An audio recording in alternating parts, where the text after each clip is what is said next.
Good morning. Good morning. Happy Monday. Some people call this Easter Monday. They do. Yeah. Why is that? I mean, is there a religious reason around it, or is it just the Monday after Easter? I don't know. No, I don't know either. I depend on you to know these things as the resident Catholic.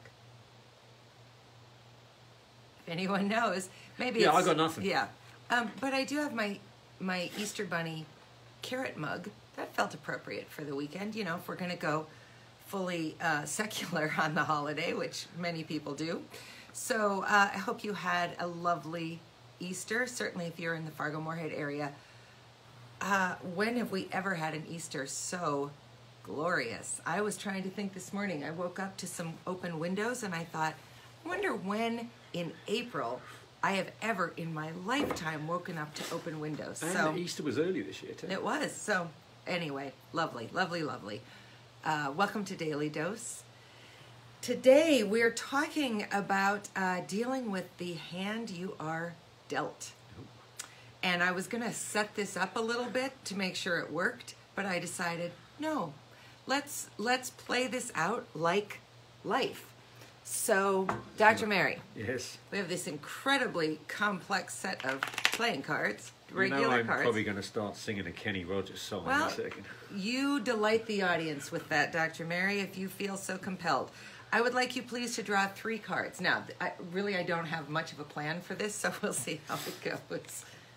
No, Okay. no, hold 'em. You sing. I'm going to draw 3 Know cards when as to well. fold 'em. Know when to walk away. Know when to run. You Okay, better so what did you count get? your money when you're sitting at the table. We're What not did playing it a say? game. Oh, You can I got tell. a 9, a 3, and an ace. Okay, is ace high or low in this? It's going to be particular high game? because Okay. I've got one. Yeah. So I got a 2. I got the Joker, which is actually, I guess, the Ace of Spades we wrote on here. And I got a 7. Okay, so do you want to trade any of those cards in? Okay, so I'm going to put the 3 at the bottom. Take another card, please. What did you get? Dr. Mary, I got you Jack. have to tell. Sorry, I Yeah, thought you- otherwise it doesn't make sense. I'm going to trade in my 2. 2 is a terrible card. Ooh, I got a queen. Okay, so anything more you want to trade in? No, I'm good. Okay, so we're not playing a game. This is metaphorical. So initially I had a 7, an ace, and a 2. You had initially what? A And- 9, an ace, and a 3. And a 3. Okay, so a 3 and a 2 are pretty terrible cards in almost every scenario. I guess unless you're doing one of those 2, 3, 4, 5, or 3 of a kind or whatever. I'm not really a card person, but those are bad cards. You would turn those in, but nobody would give up an ace. And you pulled in a jack, and I pulled in a queen. So actually, now my cards are good. I have an ace, a queen, and a 7. You have a jack, an ace, and a 9. I do. What do you think's better? An ace, a queen, and a lower 7, or a jack, an ace, and a 9? Well, these are both worth 10, so it doesn't really matter. Oh, so yours is the best. Yes. Oh, I don't like that. I'm the best. Anyway, here's the point of this. Often, well, always, we are given this sort of universal deck.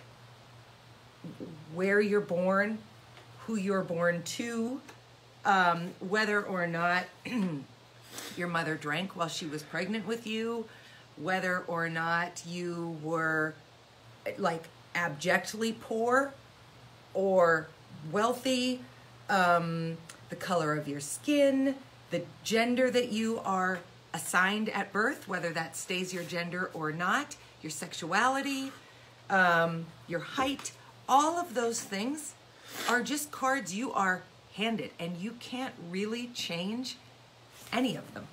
You don't get to turn any of them in. So if you get a whole hand of 2s, all you can do is work with your 2s.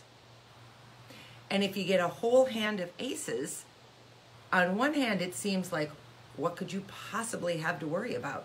But look around the world at people who are seemingly born into a full hand of aces, and you will discover that they are almost always as unhappy, more unhappy, struggle with addiction, Yeah. struggle with marital They problems. do seem to get themselves into diabolical trouble more easily than most Well, they people. have access to more stuff. I mean, it's easy for me to say, well, I've never snorted cocaine.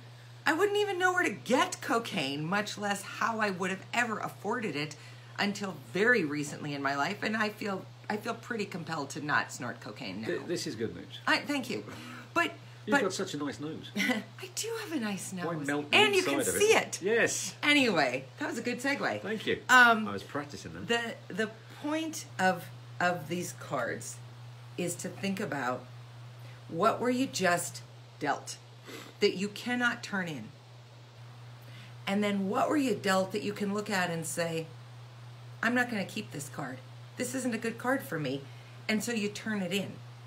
Because there are lots of other instances that, yes, you picked up that card, but you don't have to keep it. So if you have a toxic relationship with your parents, you don't have to stay connected to your family. Just because we have made it in America like this Hallmark Hollywood thing, you don't have to stay connected to your family.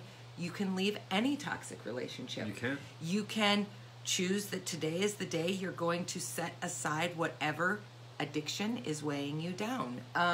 You can leave a bad job. You can go back to school and get more education. You can often take out a loan. You can move. There's all kinds of things that you can do where you started with a bad card and you turned that card in. There's a lot to be just said for developing a strength of character with living with the cards you're dealt. It's true. It's true. On one hand, if we look at your addiction, that was some seriously low cards. There are lower ones.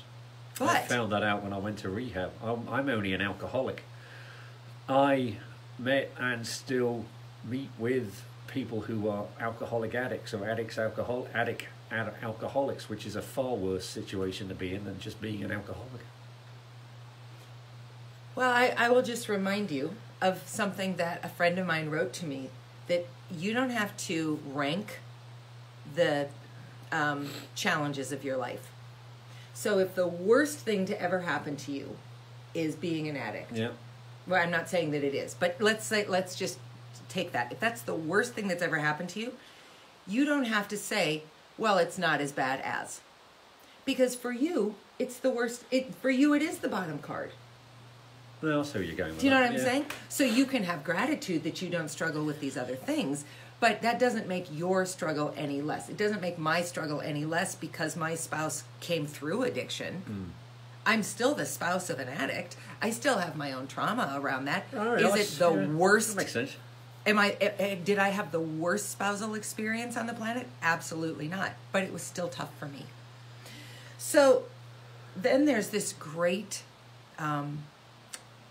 little story about if everybody could put all their problems in a bucket and the whole world could gather around, let's say, a massive fire pit, and you could throw, no, not a fire pit, no, because we don't want them to burn, a huge flat ground, and everybody's going to put their bucket of troubles down, and then you get to go shopping for somebody else's bucket of troubles.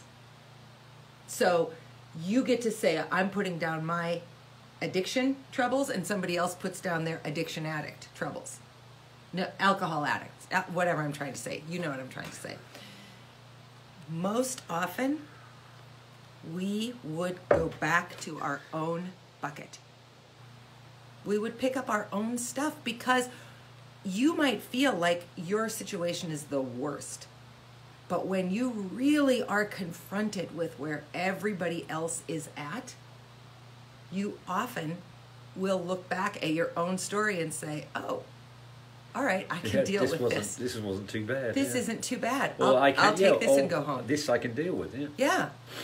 So draw some cards today and let them represent for you what the highs and the lows are. So you and I got the highest cards we could get, 2 of each. What are those for you? What are 2 of your 10s in life? Oh, see where I got my PhD and who I met there, and meeting you. Okay, those are good. They are. They're pretty good. I thought you'd like the second one. I like the first It's also, one too. it's also true. Yeah, I would say that 2 of my 10s are, this inexplicable child that I gave birth to out of a very depressed pregnancy. Yeah, he turned out okay, bless He him. did, and being on this end of addiction with Yeah. you. So don't discount the good stuff because you're so fixated on your low cards. If you draw 3 cards and one of them is high, identify what one of those 10-point moments of your life is. And if you get a 2, stop and think about what that 2 is, and then decide for yourself if you want to turn it in or if you want to stick with it. Because at least it's a 2 that you know. That's good. Thank you. You got anything else to add? Not really. I mean, it always goes back to something my dad always said to me. I don't know if... Just say it. Doesn't matter. Something good always comes out of something bad, even if it's just a cup of tea. Well, if I were to get a tattoo, I might consider that. I'm not going to because that would be a long tattoo. But that's really sweet. It is true. Oh, a little cup of tea. So have some tea today. Eat your Easter leftovers if you have any. And draw yourself some cards and figure out what in your life can you identify with the points of those cards, and then figure out what do you want to turn in and let go of and test your luck on something new, and what do you know you definitely want to hold on to. That's a good one, Dee. Nice one today. Thank you. Have an excellent day. We'll see you tomorrow. See you tomorrow. Bye. Bye.